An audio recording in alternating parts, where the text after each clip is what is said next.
Hello friends, எப்படி இருக்கீங்க? ஒரு வழியா டோமி சீரீஸை நம்ம இங்கே தொடர போகிறோம்.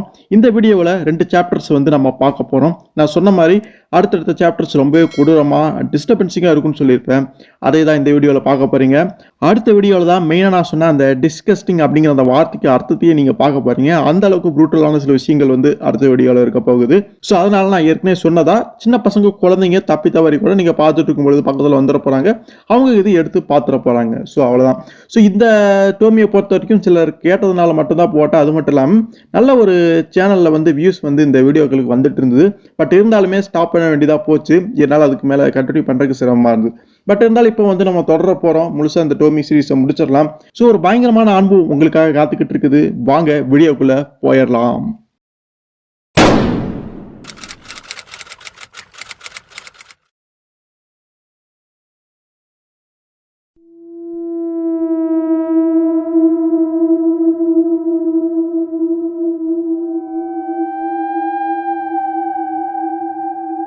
ஒரு 4 சின்ன பசங்க இருக்கிறாங்க.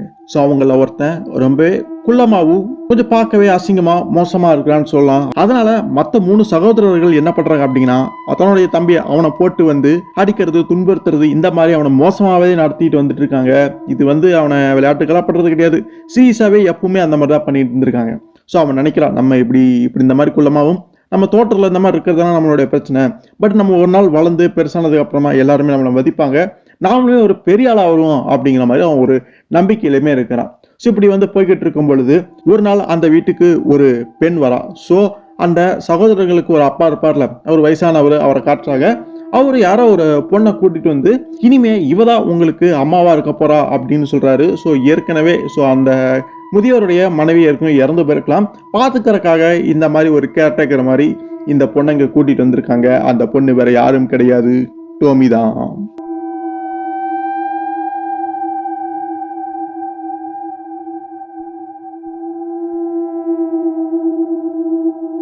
ஸோ அந்த டோமியை பார்த்த அந்த 4 பசங்களுக்கும் அம்மா அப்படிங்கிற அந்த ஒரு எண்ணமே வரல.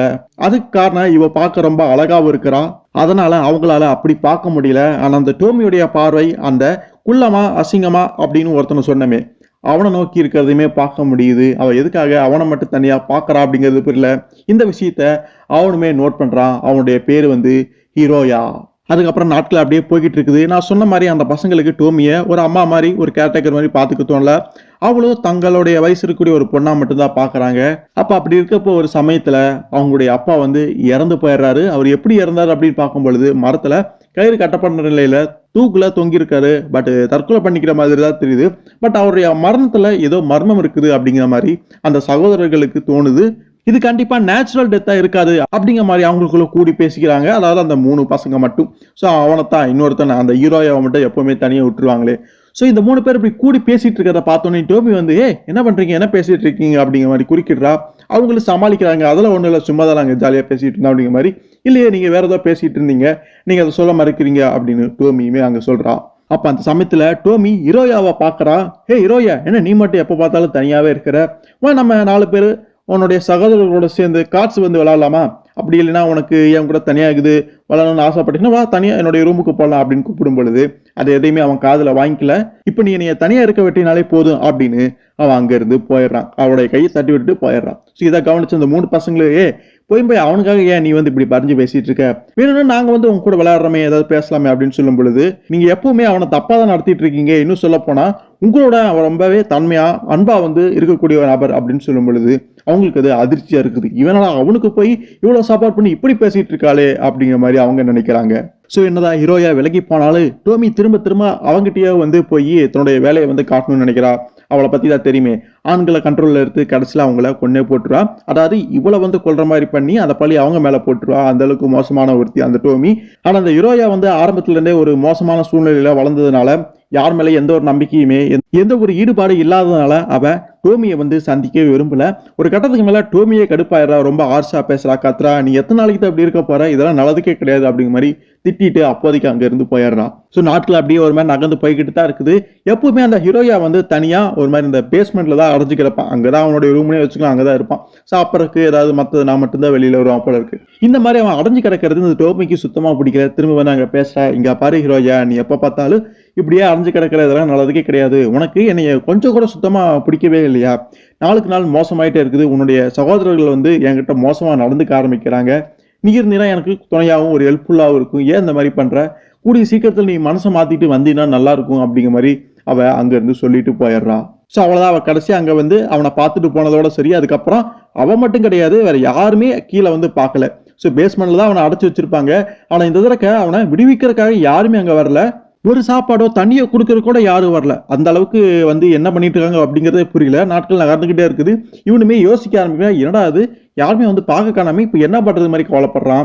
மேல ஏதோ சத்தமெல்லாம் கேட்கும். ஏதோ டெய்லி நைட்டு வந்து வினோதமா ஏதோ விஷயம் மேல் தளத்துல வீட்டுல ஏதோ நடக்குது அப்படிங்கிறது மட்டும் அவனுக்கு புரியுது. சத்தமெல்லாம் ஏதோ கேட்குது. ஒரு கட்டத்துக்கு மேல அவனுக்கு பசி ரொம்ப அதிகமாயிருது. சாப்பிடறதுக்கு எதுவும் இல்லை அப்படின்னா அவன் செத்தே போயிடுவான். அந்த அளவுக்கு ஒரு மோசமான நிலையில இருக்கிறான். அப்படியே கத்துறான், ஏ யாராவது இருக்கீங்களா? எனக்கு சாப்பாடு தண்ணி எல்லாம் தேவைப்படுது. ஏன் யாருமே கண்டுக்க மாட்டீங்க? ப்ளீஸ் யாராவது வாங்க அப்படிங்கிற மாதிரி கதறான். அப்ப அந்த சமயத்துல அந்த யாரோ கதவை திறந்துல கீழேயுமே வராங்க. அது அவனுடைய ஒரு சகோதரன் தான். அவன் வந்து அங்க பேசினான், ஹே ரோயா, இப்ப நீ வந்து வெளியில வந்தாவணும், எங்களுக்கு உன்னுடைய உதவி தேவைப்படுதா அப்படின்னு சொல்லும் பொழுது, அதெல்லாம் அப்புறம் இருக்கட்டும், எனக்கு இப்ப பசிக்குது, சாப்பிட்றதுக்காவது முதல்ல கொடுங்க அப்படின்னு சொல்லும் பொழுது அவனுமே சொல்றான், ஓகே உனக்கு என்ன வேணாலும் எடுத்துக்க, என்ன வேணாலும் சாப்பிட்டுக்க, பட் இப்போதைக்கு நீ எங்களுக்கு தேவை அப்படின்னு விடுவிக்கிறான். ஏதோ காலத்தோட தான் கூப்பிடுறான் அப்படிங்கிறது ஹீரோயாவும் பிடிச்சிக்கிறான். ஃபர்ஸ்ட் வந்து நமக்கு வந்து சாப்பிட்றதுக்கு ஏதாவது கிடைச்சா போதுங்கிற அந்த ஒரு நினைப்புல மட்டுமே இருக்கிறான். அதனால வேகமா வெளியிச்சோடனே வெளியிலயுமே வந்துடுறான். வெளியில வந்ததுக்கு அப்புறம் அவனுடைய சகோதரன் வந்து ஹீரோயாவை கூட்டிட்டு போய் ஒரு அதிர்ச்சியான காட்சியை வந்து காட்டுறான். அங்க பார்த்தா அவனுக்கு பீதியில உறைஞ்சு போயிடுறான். என்னடா அப்படின்னு பார்த்தா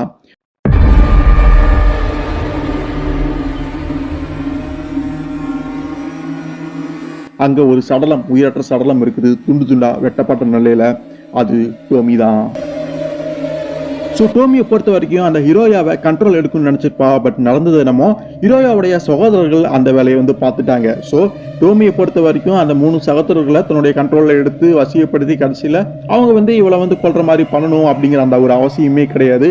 இவங்களே அவருடைய அழகுல மயங்கி அவங்களே ரொம்ப சில விஷயங்களை க்ளோஸாக போய் அவகிட்ட பண்ணணும் அப்படின்னு நினைக்கும் பொழுது டோமிக்கு ரொம்பவே சுலபமாக வேலை முடிஞ்சிருச்சு. ஸோ இப்படிப்பட்ட விபரீதமான விஷயமே அங்கே நடந்துருச்சு. ஸோ இப்போ என்ன பண்ணுறது அப்படின்னு பார்க்கும் பொழுது திடீர்னு ஹீரோயா காரில் போயிட்டு இருக்கிறான். காருக்கு பின்னாடி அந்த கார்கோல வெட்டப்பட்ட அந்த உடல் பாகங்களை ஒரு மாதிரி பொட்டலை மாதிரி எல்லாம் கட்டி அப்படியே வச்சு கொண்டு போய்கிட்டு இருக்கான். அதை வந்து டிஸ்போஸ் பண்ணணும்ல, அதனால. ஆனா அது அவனுக்கு சுத்தமா பிடிக்கல. அவனே பசியில இருந்தா ஏதாவது சோறு இது போடுவாங்க சாப்பிடலாம் அப்படின்னு நினைச்சு வெளியே வந்தவனுக்கு இப்படிப்பட்ட ஒரு அதிர்ச்சியான வேலையை கொடுத்துட்டாங்க.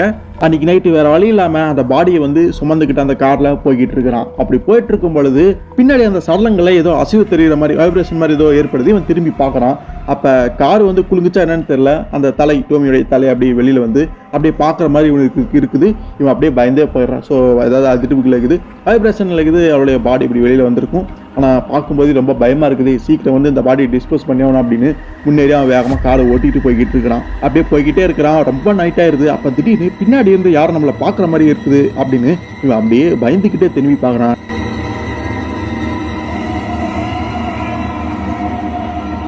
திடீர்னு அந்த டோமியோடைய அந்த சடலம் அப்படியே எந்திரிச்சு வருது, கையை அப்படியே நீட்டுது. இவன் பயந்து போயிடுறான். அப்ப கவனக்குறைவா அந்த காரை வேற ஒரு பக்கம் கொண்டு போய் அங்க இருக்கக்கூடிய மரத்து மேல இடிச்சிடறான். அப்ப அந்த சமயத்துல அவன் சுதாரிக்கிறதுக்குள்ள அந்த டோமியோடைய கை அப்படியே வந்துச்சுல, அது அவனை பிடிச்சிருது. இவன் ரொம்பவே பயந்து போயிடறான். இறந்த சடலம் எப்படா இப்படி உயிரோட திரும்பி வந்து இப்படி எல்லாம் பண்ண முடியும் அப்படின்னு பதறி போயிருக்கிறான். அப்ப என்ன பண்றான் அப்படின்னா காரு கீழே வந்து ஒரு மண்வெட்டி வச்சிருப்பான். ஸோ அதை எடுத்து அப்படியே டோமியோடைய கைகள் அந்த விரல்கள் அப்படியே வந்து துண்டு துண்டாக்குறான், வெட்டுறான். அது கீழே அப்படியே விழுகுது. அப்படியே பதறி போய் அந்த வேகத்திலேயே கார் கதவை திறந்துட்டு வெளியிலையும் போயிடுறான். அங்கிருந்து வேகமா ஓடவும் ஆரம்பிக்கிறான். ஸோ அதுக்கப்புறம் அங்கே நடந்ததெல்லாம் பிரமையா இல்லை என்ன ஏதுன்னு நினைச்சோன்னா தெரியல. அந்த பாடி எப்படி டிஸ்போஸ் பண்ணிட்டு இப்போ அவனுக்கு பசி இதெல்லாம் முதல்ல போய் சாப்பிடும் அப்படின்னு ஒரு ஹோட்டலுக்கு போய் சாப்பிட்டுட்டு இருக்கிறான். அப்போ அங்கே இருக்கக்கூடிய டிவியில ஒரு செய்தி வந்து ஓடிட்டு இருக்கு. அதில் நம்ம ஹீரோயாவுடைய படத்தை போட்டு தான் அந்த செய்தியை வாசிக்கிட்டு இருக்காங்க. என்னடா இது அப்படின்னு இவனுமே அதிர்ச்சியோட பார்க்குறான். ஸோ ஒரு பொண்ணை இவன் கொலை பண்ணிட்டான். அந்த காரணத்துக்காக போலீஸ் வந்து தேடிக்கிட்டு இருக்கு. இவனுடைய வயசு வந்து 20 அப்படின்னு அந்த டேட்டாவை எல்லாமே சொல்லிட்டு இருக்கும் பொழுது தன்னுடைய சகோதரர்கள் தான் மேல பழிய போட்டுட்டாங்க, இப்படி பண்ணிட்டாங்களே அப்படின்னு அவன் நினைக்கிறான். உடனே அந்த ஹோட்டலை விட்டும் கிளம்ப ஆரம்பிக்கிறான். இதுக்கு மேல நம்ம இங்க இருந்தா யாராவது பார்த்துருவாங்க, போலீஸ்ல பிடிச்சி கொடுத்துருவாங்க அப்படின்னு பயந்துட்டு வெளியில வந்துடுறான். ஸோ இப்போ அவன் ஊருக்குள்ளேயும் போக முடியாது, வீட்டுக்கும் போக முடியாது, என்னடா பண்றது அப்படின்னு யோசிச்சுட்டு இருக்கும் பொழுது ஸோ அந்த ஊர்ல இருக்கக்கூடிய ஒரு மவுண்டன்ஸ் எல்லாம் இருக்குது, ஒரு காடு மாதிரி இருக்குன்னு வைங்களே, அந்த இடத்துக்கு போயிடுறான். அங்க ஒரு கேவ் இருக்குது. அந்த கேவ்லயே ஒரு மாதிரி தங்க ஆரம்பிக்கிறான். அப்போ அதுக்கு என்ன பண்றதுன்னு தெரியாம சுள்ளிகளாமே பொறுக்கி அங்க நெருப்பு பத்த வச்சு குளிர் காயறான். அப்ப பாக்கெட்ல ஏதோ தட்டுப்படுற மாதிரி தெரியுதுன்னு அந்த பாக்கெட்டுக்குள்ள கையை விட்டு அப்படியே எடுக்கிறான். ஸோ அதுல என்னமோ சில விஷயங்கள் இருக்குது. 4 விரல்கள். இவன் அந்த மண்வெட்டியை எடுத்து டோமியோடைய கையில வெட்டினால அந்த விரல்கள், அது வந்து பாத்தீங்கன்னா அவனுடைய உள்ளங்கையில இருக்குது. இதை பார்த்தோன்னே அதிர்ச்சி அடைஞ்சிடறான். இது எப்படா தன்னுடைய பாக்கெட்டுக்குள்ள வந்தது அப்படின்னு புரியாத குழப்பத்துல இருக்கான். அதை அப்படியே தூக்கியும் போடுறான். அந்த நெருப்புல வந்து பாத்தீங்கன்னா அது எரிஞ்சு போக ஆரம்பிக்குது. ஸோ அந்த டோமி நினைச்சாலே அவனுக்கு பயமாகுது. ஏன்னா நடக்கிற விஷயங்கள் எல்லாமே ரொம்ப வினோதமா இருக்குது. அதுக்கப்புறம் 1 மாசம் அப்படியே போயிருது. வேற வழி இல்லாம அந்த குகையிலேயே தான் வாழ்ந்துகிட்டு இருக்கிறான். அப்பப்ப கிடைக்கிற உணவுப் பொருட்கள் அப்படி இப்படின்னு தோட்டங்களில் கிடைக்கக்கூடிய கிழங்குகள், பழங்கள் அல்லது சின்ன சின்ன திருட்டுகள்லுமே ஈடுபட்டு அப்படி இப்படின்னு அவனுடைய வாழ்க்கை ஒரு மாதிரி வாழ்ந்துகிட்டு இருக்கான். அது ஒரு வகையில மோசமான வாழ்க்கையா இருந்தாலுமே தன்னுடைய சகோதரர்கள் தன்னை நடத்தின விதத்தை பார்க்கும் பொழுது, அந்த வீட்டுல வளர்ந்த விதத்தை பார்க்கும் பொழுது, இந்த குகையில வாழ்றது அப்படி ஒன்றும் மோசமான வாழ்க்கையே தெரியல. இது எவ்வளவோ பெட்டரா இருக்கு அப்படிங்கிறத புரிஞ்சுக்கிட்டு ஒரு மாதிரி நிம்மதியாவே அங்க வாழ்ந்துட்டு இருக்கான் அப்படின்னு சொல்லலாம். இன்னும் சொல்ல போனா அந்த இடம் அவனுக்கு சொர்க்கம் மாதிரி தெரியுது அப்படின்னே சொல்லலாம். ஸோ அதுக்கப்புறம் திரும்ப அவனுக்கு சாப்பிட்றதுக்கு உணவு ஏதோ தேவைப்பட்டிருக்கும் போல இருக்கு. எங்கேயோ ஒரு இடத்துக்கு போய் அங்க இருக்கக்கூடிய ஒரு ஃபார்ம் ஹவுஸ்ல ஏதோ ஒரு கிழங்கே இடமா திருடிட்டு வரலாம். ஆனா அந்த திருடிட்டு வர சமயத்துல அந்த வீட்டுல இருந்த ஒரு ஆள் வந்து பாத்துறாரு. அவனை வந்து பிடிக்கணும் அப்படின்னு நினைக்கிறாரு. ஆனா அவன் அதுக்குள்ளே எப்படியோ தப்பிச்சு காட்டுக்குள்ள எல்லாமே ஓடி வந்து அந்த கேவுமே அடைஞ்சிடறான். அப்படி ஓடி வரும் பொழுது காலில் முள்ள எல்லாமே குத்திடுது, காயம் ஏற்பட்டுருது. அதுக்கு அவன் கட்டு போட்டுட்டு ஒரு நிதானத்துக்கு வந்து அந்த கிழங்கையுமே சாப்பிட ஆரம்பிக்கிறான். ஸோ அவனுடைய வாழ்க்கை அப்படிங்கிறது அப்படித்தான் இருக்குது. பட் இருந்தாலுமே ஒரு மாதிரி வாழ்ந்துட்டு இருக்கான். அதுக்கப்புறம் அங்கே தூங்கவும் போயிடுறான். அப்படியே தூங்கிட்டு இருக்கிறான். அப்போ அவனுக்கு ஏதோ வினோதமான சில சவுண்ட் எல்லாமே கேட்குது. அந்த குகையில வந்து எந்திரிச்சு பார்க்குறான். என்னடா அது ஏதோ சத்தம் கேட்குது, காப்ஸ் போலீஸ் யாராவது இது வந்துட்டாங்களா, நம்ம மாட்டிக்க போறோமா அப்படின்னு நினைக்கிறான். ஆனால் வெளிவாயிலிருந்து வரலையே, இந்த குகையுடைய மறுமுனையில ரொம்ப ஆழமா உள்வாயில தானே கேட்குது அப்படின்னு எந்திரிச்சு போய் பார்க்குறான். ஸோ ஒரு இடத்துக்கு மேலே அந்த குகையில பாதை கிடையாது, ஒரு முட்டுச்சந்து தான். அந்த இடத்துக்குமே போய் பார்க்கறான். ஒரு பெரிய அதிர்ச்சி. அங்க நிறைய மணலை என்னமோ கொட்டி வச்சிருமா, எதுக்காக அப்படின்னு தெரியல. பட் கொட்டி வச்சிருந்தா அந்த மணல்ல இருந்து ஏதோ 4 உருவங்கள் அப்படியே முளைக்க ஆரம்பிக்குது. இவன் பார்த்தோன்னே பயந்து போடுற, என்னடா நடக்குதுங்க அப்படின்னு புரியாத குழப்பத்திலையும் இருக்கிறான்.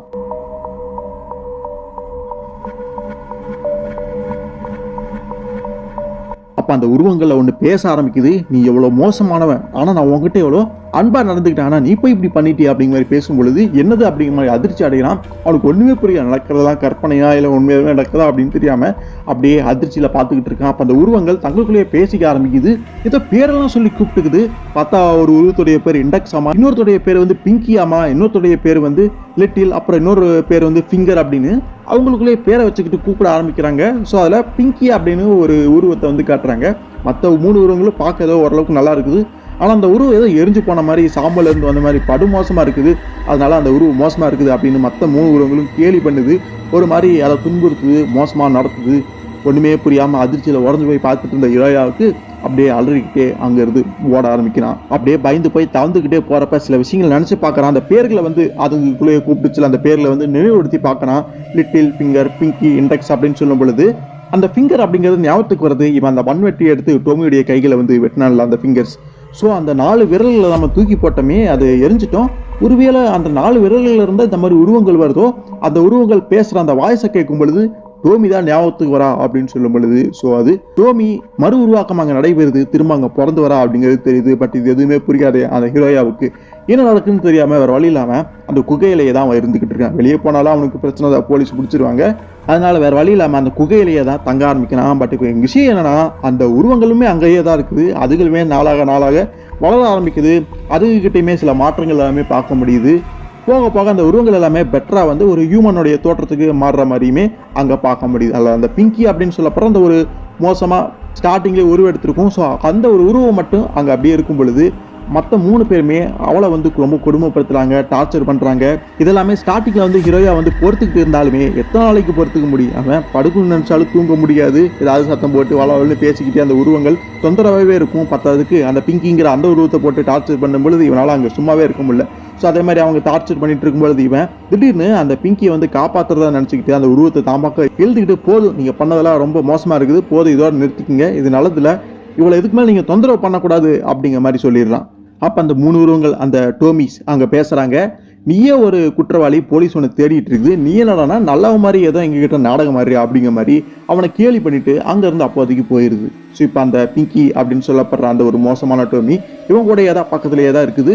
ஸோ அதுக்கப்புறம் நாளாக நாளாக அந்த உருவங்கள் அப்படியே மேலும் மேலும் அப்படியே மேம்பட ஆரம்பிக்குது.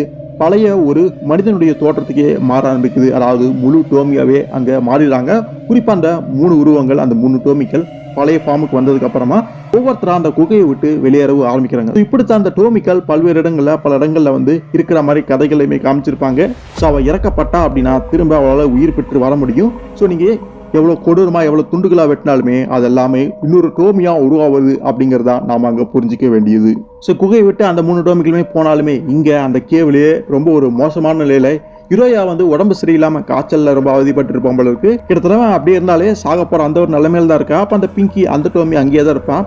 அவன் என்ன பண்ணுவா, வழக்கம் போல டோமி எல்லா டோமி பண்ற மாதிரி எனக்கு உனக்கு பிடிச்சிருக்குது, உனக்கு என்ன பிடிச்சிருக்கா அப்படின்னு சொல்லும்போது ஆமா ஆமா எனக்கு தெரியும் அப்படின்னு அவனுமே ஆவாஞ்சாமி போடுறான் ஒரு வழி இல்லாம. ஏன்னா அப்படிப்பட்ட எந்திரிச்சு நடக்க கூட முடியாத நிலையில இருக்கும் பொழுது அவனால அங்கே மறுத்து பேச முடியல, எதுவும் பண்ண முடியல. அவன் எது சொன்னாலும் ஆமா சரி அப்படின்னு கேட்டுக்கிட்டு அப்படியே அங்கே இருக்கிறான். அப்படியே கண்ணையுமே மூட ஆரம்பிக்கிறான். ஸோ ரொம்ப ஒரு மோசமான நிலையில் இருக்கிறவன் கடைசியில் இறந்தே போயிட்டான் போல இருக்கு. அந்த பிங்கி மட்டும் அங்கே ஒரு மாதிரி சிரிச்சுக்கிட்டே அந்த குயவிலேயே தான் இருக்கிறான். ஆனால் நாளாக அந்த பிங்கியுமே அப்படியே இம்ப்ரூவ்மெண்ட் ஆகிறா. அவளுமே டோமியா குணமடைஞ்சிடுறான். அதுக்கப்புறம் அவளுமே அந்த கேவை விட்டு போகிறான். பட் அங்கே இதெல்லாம் பார்க்கறதுக்கு உயிரோட இல்லை அந்த ஹீரோயா.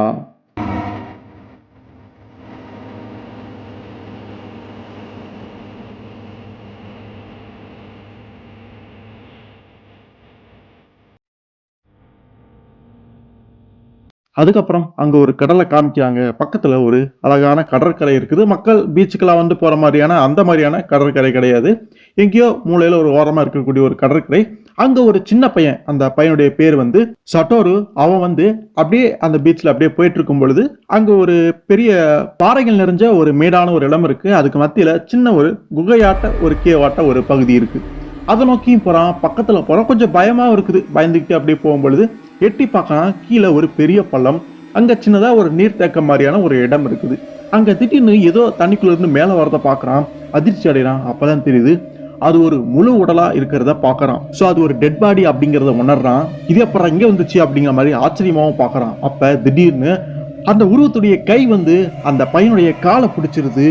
இறந்து போன அந்த டெட் பாடி ஒரு பொண்ணு. அந்த பொண்ணுடைய முகத்தை காட்டுறாங்க. ஏராளமான கத்திகளால கீறப்பட்ட அந்த காயங்களை பார்க்க முடியுது. ஸோ அது டோமி தான்.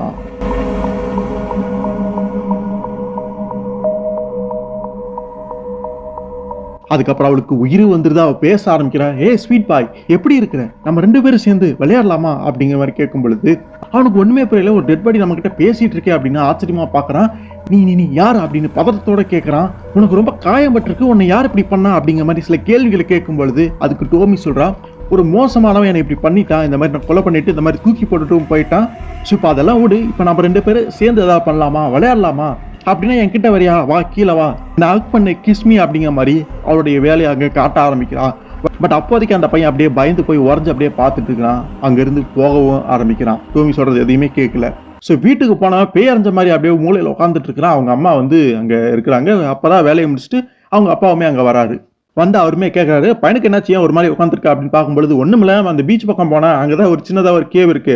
அதுக்குள்ளதான் சில தண்ணி வந்து இருக்குமே, நீர் தேக்க மாதிரி இருக்குமே, அதுக்குள்ள தவறி விழுந்துட்டான் போல இருக்கு. அந்த மாதிரி சொல்லும் பொழுதுதான் அந்த பையன் சோ தண்ணிக்குள்ள தவறி விழுந்ததான் போய் சொல்லியிருக்கான். அங்க நடந்த விஷயத்த உண்மையுமே சொல்ல. இதை சொன்னோடனே அவங்க அப்பா வந்து சிரிக்கிறாரு. பசங்கன்னா அப்படித்தானே இருப்பாங்க, விளையாட்டுத்தனமா அங்கேயும் போவாங்க, ஏதோ சகஜமா நடந்துருச்சு அப்படிங்கிற மாதிரி ஈஸியா அதை எடுத்துக்கிட்டு போயிடுறாரு. அப்ப அப்படியே ஜன்னல்ல பாக்குறாரு. வெளியில அந்த இடத்தையுமே பாக்குறாரு. சோ வெளியில நல்ல ஒரு கடல், சுத்தி சில மரங்கள், செடிகள், அப்புறம் அருமையான கடற்கரை. அந்த கடல் வாசம் காற்றடிக்கும் பொழுது வருது. ஸோ இப்படி ஒரு அற்புதமான பிளேஸ்ல வந்து வீட்டை வாங்கி இவங்க இங்கே தங்கிட்டு இருக்காங்க. ஸோ நம்ம இந்த இடத்துக்கு வந்து இங்கே வந்து வாழ்ந்துட்டு இருக்கிறது உண்மையிலுமே ஒரு அற்புதமான விஷயம். நம்ம பிளான் பண்ணி கரெக்டாக இங்கே வந்து இப்படி வாழ்ந்துட்டு இருக்கோம், உண்மையிலுமே நம்ம கொடுத்து வச்சவங்க அப்படிங்கிற மாதிரி அந்த வீட்டை பத்தியும் அந்த இடத்த பத்தியும் ரொம்ப பெருமையா பேசிட்டு இருக்காரு. ஆனா நடந்ததை கேட்டா மனுஷன் கண்டிப்பா ஆடி போயிடுவாரு. ஸோ அதுக்கப்புறம் அவன் திரும்ப டோமியை பார்க்கறதுக்கு அடுத்த நாளும் போயிருப்பான் போல இருக்கு. அங்க போகும்பொழுது அதே மாதிரி அந்த டோமி அந்த டெட் பாடி மாதிரி தான் கிடக்கிறா. பட் பேசலாம். இப்போ வந்து பார்த்தீங்கன்னா கூடுதலாக அந்த பையனுடைய அப்பா அம்மா பற்றியுமே தெரிஞ்சு வச்சிருப்பா போல இருக்கு. அந்த விஷயத்தை எப்படியே கிரகிச்சிருப்பா போல இருக்கு.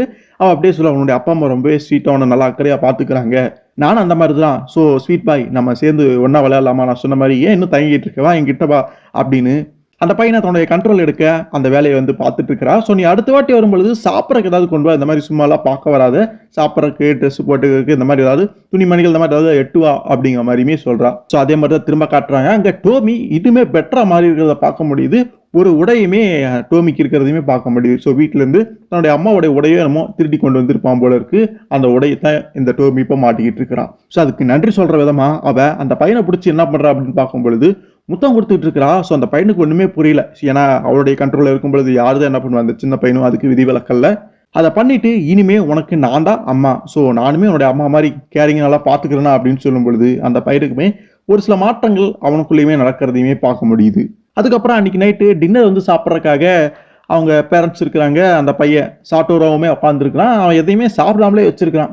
அவரு அப்பா வந்து கேட்கிறாரு, சாட்டோரா உனக்கு எதுவுமே பசிக்கலையா? ஏன் வந்து அமைதியா உட்காந்துருக்க? எதுவும் சாப்பிட மாட்டீங்க அப்படின்னு கேட்கும்பொழுது அவங்க அம்மா வந்து சொல்றாங்க, இவன் டெய்லியுமே அந்த பீச்சுக்கு போறான். அப்படி போயிட்டு திரும்ப வரும்பொழுது அவன்கிட்ட ஏதோ சில வினோதமான மாற்றங்கள் தெரியுது. இந்த மாதிரி தான் பேஞ்ச மாதிரியே உட்காந்துருக்கான். என்னாச்சு அப்படின்னு தெரியல. ஒரு நாள் அப்படித்தான் ஃப்ரிட்ஜ்ல இருந்து சில சாப்பாடு எல்லாமே எடுத்துட்டு போனா. அதுக்கப்புறம் அடுத்த நாள் என்னுடைய ட்ரெஸ் என்னமோ வந்து எடுத்துட்டு போனான். எதுக்காக இதெல்லாம் கொண்டு போனா, என்ன பண்ணா ஒண்ணுமே புரியல. சில வினோதமான மாற்றங்கள் இவனுக்கு இருக்குது அப்படிங்கிறதையுமே புரிஞ்சுக்கிறாங்க. அதுக்கப்புறம் ஒரு துணி கடையில அங்க வந்து இந்த சாட்டோரோ அந்த பையன் தெரியாம உள்ள நுழைஞ்சிடறான். உள்ள நுழைஞ்சு அங்க இருக்கக்கூடிய ஒரு உடுப்பையுமே பெண்கள் அணியக்கூடிய அந்த உடுப்பையுமே எடுத்துக்கிட்டு அங்க இருந்து ஓடுறான். அந்த கடைக்கார அந்த அம்மா வந்து பார்த்தாங்க, சின்ன பையா ஓடாத நில்லு அப்படின்னு. அவங்க கூப்பிடுறதுக்குள்ளேயே அவன் கடை விட்டு வெளியேறி தப்பிச்சு ஓடிடுறான். அந்த திருடனை யாராவது பிடிங்க அப்படின்னு அந்த அம்மாங்க கதறிக்கிட்டு தான் இருக்கிறாங்க. எதுக்காகடா அந்த உடுப்பை திருடினா அப்படின்னு பார்க்கும்பொழுது அதை டோமிக்காக தான் கொண்டு வந்திருக்கான். ஸோ டோமி தான் கேட்டிருக்கா, ஒரு அழகான ட்ரெஸ்ஸாக கொண்டு வா அப்படின்னு சொல்லும் பொழுது இவன் அங்கிருந்து ஆட்டையை போட்டு கொண்டு வந்திருக்கான். அவளுமே அதை போட்டு பார்த்துட்டு தன்னைத்தானே ரசிச்சுக்கிட்டு இருக்கான். உண்மையுமே இந்த ட்ரெஸ் சூப்பரா இருக்கு, நீ சூப்பரா செலக்ஷன் பண்ணி கொண்டு வந்திருக்க, எனக்கு ரொம்ப பிடிச்சிருக்கு, இனிமே நான் தான் உனக்கு அம்மா மாதிரி, ஸோ நம்ம ஓடி பிடிச்சி விளாடலாமா அப்படின்னு ஓடி பிடிச்சலாம் விளாட ஆரம்பிக்கிறாங்க. அந்த பையன் ஓட இந்த டோமி துரத்த அந்த விஷயங்கள் அங்கே நடந்துட்டு இருக்குது. சுத்தமாவே அந்த பையனை வந்து தன்னுடைய கண்ட்ரோல டோமி எடுத்துடுறான். ஸோ என்னதான் நடக்குது, டெய்லியும் போயிட்டு வரான், ஏதோ வினோதமான மாற்றங்கள் உனக்குள்ள தெரியுது அப்படின்னு அவங்க அம்மாவுமே கவலைப்பட்டுட்டு அந்த இடத்துக்குமே வந்துடுறாங்க. ஸோ அங்க அந்த டோமி அந்த சின்ன பையனை பிடிச்சி கட்டி பிடிச்சாங்க. அவருடைய வேலைகளை காட்டிக்கிட்டு இருக்கும் பொழுது அவங்க அம்மா அங்க வந்து அதிர்ச்சி அடையுங்க, யார் நீ, என்ன பண்ணிட்டு இருக்கீங்க பையனை அப்படின்னு பதறி போறாங்க. உடனே அவகிட்ட இருந்து தன்னுடைய பையனையுமே மீட்கிறாங்க. சாட்டோர உடனே இங்க வா அப்படின்னு பிடிச்சி இழுக்கிறாங்க. அதுக்கப்புறம் கொஞ்சம் நிதானத்துக்கு வந்து அவங்க அம்மா கேட்கறாங்க, யார் நீ, உனக்கு என்ன வேணும் அப்படின்னு கேட்கும் பொழுது நான் வந்து என்னுடைய பேர் வந்து டோமி, இந்த பையனுக்கு நான் தான் அம்மா அப்படின்னு சொல்லும் பொழுது அவளுக்கு அப்படியே தூக்கி வாரி போடுது. என்னது நீ அம்மா, அப்ப நான் யார் அப்படிங்கிற மாதிரி கொஞ்சம் கோவமே வருது. அப்ப அந்த டோமியை சொல்றான், இங்க பாரு பையா, உனக்கு யார் ரொம்ப பிடிச்சிருக்கு, யாரு ரெண்டு பேர்த்துல ஒரு பெட்டரான மாமா உனக்கு தெரிஞ்சாங்க அப்படின்னு சொல்லும் பொழுது தன்னுடைய அம்மாவை சொல்லாம இல்ல டோமியை சொல்லாம ஒரு செகண்ட் யோசிக்கவே ஆரம்பிச்சிட்டான். அந்த ஒரு யோசனை அவங்க அம்மாவுக்கு ரொம்ப ஒரு பயத்தையுமே கவலையுமே ஏற்படுத்துது. இவனோட இப்படி யோசிக்கிறான், அந்த அளவுக்கு இந்த பொண்ணு நம்மளுடைய பையனை கண்ட்ரோல் எடுத்துடலாம் அப்படின்னு நினைச்சுக்கிறாங்க. பட் உடனே போதுவா இங்கிருந்து போயிடலாம் அப்படின்னு தன்னுடைய பையனை இழுத்துட்டு போயிடுறாங்க. ஸோ அன்னைக்கு நைட்டு எல்லாமே தூங்கிட்டு இருக்காங்க. பக்கத்துல தான் அந்த சாட்டோர் அந்த பையனுமே படுத்திருக்கிறான். ஸோ நடந்த விஷயத்த எல்லாமே அவங்க அம்மா வந்து தன்னுடைய கணவர்கிட்ட சொல்லிக்கிட்டு இருக்காங்க. அப்படி சொல்லிட்டு இருக்கும்போது திடீர்னு அவன் பாட்டுக்கு அழக ஆரம்பிக்கிறான். ஓன்னு அப்படியே கத்துறான், அழுகுறான். ஸோ ஒவ்வொரு நைட்டுமே இந்த விஷயம் அவனுக்கு இந்த மாதிரி நடக்கும் போல இருக்கு. அது என்ன ஏதுன்னு இத்தனை நாள் தெரியாம இருந்தாங்க. பட் இப்போ அவங்களுக்கு ஒரு சில விஷயங்கள் புரிய ஆரம்பிச்சிருக்குது. ஒவ்வொரு வாட்டியும் அந்த பீச்சுக்கு போயிட்டு வரும்பொழுது ஏதோ வினோதமா இருக்கான், இந்த மாதிரி நைட்டெல்லாம் அலறி இருக்கான். ஸோ இதுக்கு காரணம் அந்த பொண்ணாக தான் இருக்கணும். அந்த பொண்ணால தான் இவன் வந்து இந்த மாதிரி பாதிக்கப்பட்டிருக்கான் அப்படிங்கிறதுமே புரிஞ்சுக்கிறாங்க.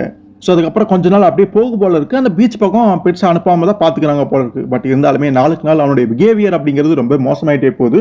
ஒரு நாள் அவன் பாட்டுக்கு அப்படியே வெளியில போறான். அவங்க அம்மா பார்த்து, எங்க போறா சாட்டோ ரபி அப்படின்னு கேட்கும் பொழுது கையில பார்த்தா கத்தி வச்சிருக்கான். அதை தூக்கிட்டு போறான். நான் என்னுடைய உண்மையான அம்மாவை பார்க்க போறேன் அப்படின்னு சொல்லும்போது தான் அவங்களுக்கு அதிர்ச்சியா இருக்குது.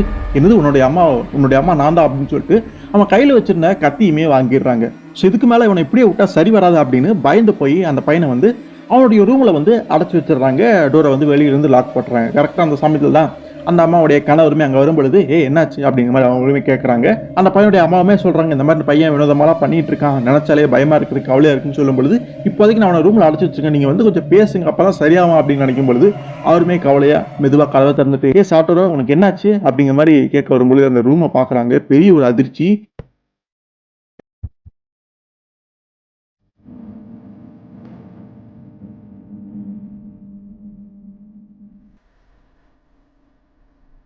உள்ள அந்த சாட்டோரோ அந்த பையன் வந்து கையில கத்திரிக்கோல் இருக்குது. ஸோ அந்த ரூம்ல கத்திரிக்கோல் இருந்திருக்கும் போல இருக்கு. அந்த கத்திரிக்கோலை எடுத்து அங்க கீழே விரிக்கப்பட்டிருக்கக்கூடிய அந்த துணியா இருக்கட்டும், ஸ்கிரீனா இருக்கட்டும், செவுத்துல ஒட்டப்பட்டிருக்கக்கூடிய போஸ்டர், சில படங்கள் இது எல்லாமே வந்து பாத்தீங்கன்னா வெட்டி வீசிட்டு இருக்கான். சோபால விரிக்கப்பட்டிருக்கக்கூடிய அந்த துணி, அந்த கிளாத்ஸ் எல்லாமே கிழிச்சு அந்த ரூமையே நாசமாக்கி வச்சிருக்கான். பார்த்தோன்னே அவங்க அப்பா அம்மா அதிர்ச்சி அடைஞ்சிடறாங்க. என்ன பண்ணி வச்சிருக்க அப்படிங்கிற மாதிரி அவங்களுமே கேட்கறாங்க. இவன் உடனே அங்க இருந்து ஓட ஆரம்பிக்கிறான். நான் என்னுடைய உண்மையான அம்மாவை பார்க்க போறேன் அப்படின்னு அப்படியே அந்த நைஃபை தூக்கிக்கிட்டு வெளியில ஓடுறான். அப்படி வெளியில போன பையனை இவங்க துரத்திட்டு போய் பிடிச்சிருந்தாங்கன்னா பிரச்சனை இல்லை. பட் இப்போ போனதுனால வேறொரு விபரீதம் அங்க உருவாகிக்கிட்டு இருந்தது. இவன் அதே மாதிரி அந்த பீச்சுக்குமே வந்துடுறான். மாமின்னு சொல்லிட்டு அந்த டோமியை தேடிக்கிட்டு இருக்கான். அந்த இடத்துக்குமே வரும் பொழுது அங்க டோமி இன்னொரு ஆண் கூட இருக்கிறத பார்த்தோன்னே அதிர்ச்சி அடையான்.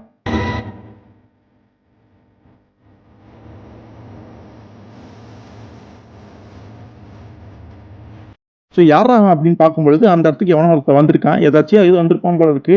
அவனை தன்னுடைய கண்ட்ரோல்ல டோமி எடுத்துருக்கான். இப்ப அவன் அவளை காதலிக்கவும் ஆரம்பிச்சிருக்கான். அவளுமே விரும்புற மாதிரி அவளுடைய வேலை எல்லாமே காட்ட ஆரம்பிக்கும் பொழுது 2 பேரும் அங்க ஒன்னா இருக்கிறத பார்த்தோன்னே கோவம் வந்து அவன் என்ன பண்றான் அப்படின்னா, தான் வச்சிருந்த சிசர் மூலமா பின்னாடி அப்படியே குத்திடுறான். அவனுக்கு அதிர்ச்சியா இருக்கு. ஏடா அப்படின்னு பார்க்கும்பொழுது பின்னாடி இவன் குத்தி இருக்கான்.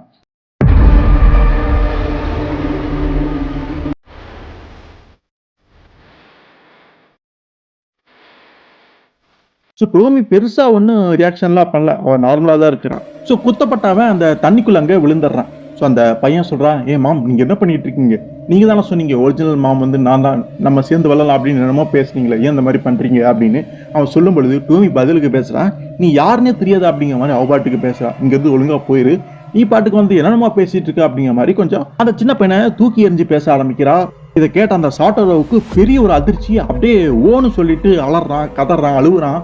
உடனே அங்கிருந்து அப்படியே போக ஆரம்பிக்கிறான். இதை கேட்டு ரசிச்சு வழக்கம் போல டோமி அங்க குரூரமா சிரிக்கவும் ஆரம்பிக்கிறான். அதுக்கப்புறம் வீட்டுல காட்டுறாங்க. அந்த என்ன நடந்திருக்கும் அப்படின்னா அந்த உண்மை நிலவரத்தை அவங்க 2 பேருமே புரிஞ்சுக்கிட்டாங்க.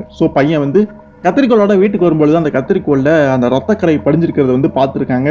இவன் தான் இந்த செய்தியில அப்பதான் வந்திருக்கும் போல இருக்குது. இந்த மாதிரி அந்த பீச்ல ஒரு டெட் பாடி கண்டெடுக்கப்பட்டிருக்கு. பட் ஒரு தடயம் கூட இல்லை, இந்த கொலை யாரு பண்ணியிருப்பான் அப்படிங்கிறது தெரியவே இல்லை. பட் ஒரு கத்திரிக்கோள் மாதிரியான ஒரு ஆயுதத்து மூலமா தான் விக்டிம் வந்து கொண்டிருக்கான் அப்படிங்கிற விஷயத்த மட்டும் போலீஸ் வந்து கண்டுபிடிச்சிருக்காங்க. இந்த மாதிரி செய்தி ஓடிட்டு இருக்குது. இந்த விஷயம் அந்த குடும்பத்துக்கு தெரியுது. நம்ம பையன் தான் அந்த காரியத்தை பண்ணியிருக்கான், தெரிஞ்சு பண்ணியிருக்க மாட்டான், நிச்சயமா அதுக்கு அந்த பொண்ணு தான் காரணம் அப்படிங்கிறது எல்லாமே புரிஞ்சுக்கிறாங்க.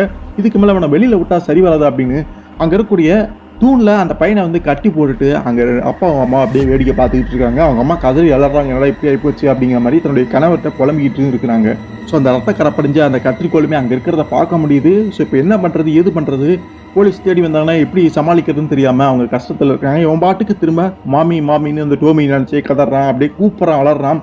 உடனே இன்னொரு குரல் எங்க இருந்தோ வருது, ஸ்வீட்டி அப்படின்னு சொல்லிட்டு டோமி தான் கூப்பிடுறான். அந்த சத்தம் வெளியே இருந்தா கேட்குது அப்படின்னு புரிஞ்சுக்கிட்டு அந்த திசையை நோக்கி அந்த பையனுடைய அப்பாவும் அம்மாவும் பாக்குறாங்க.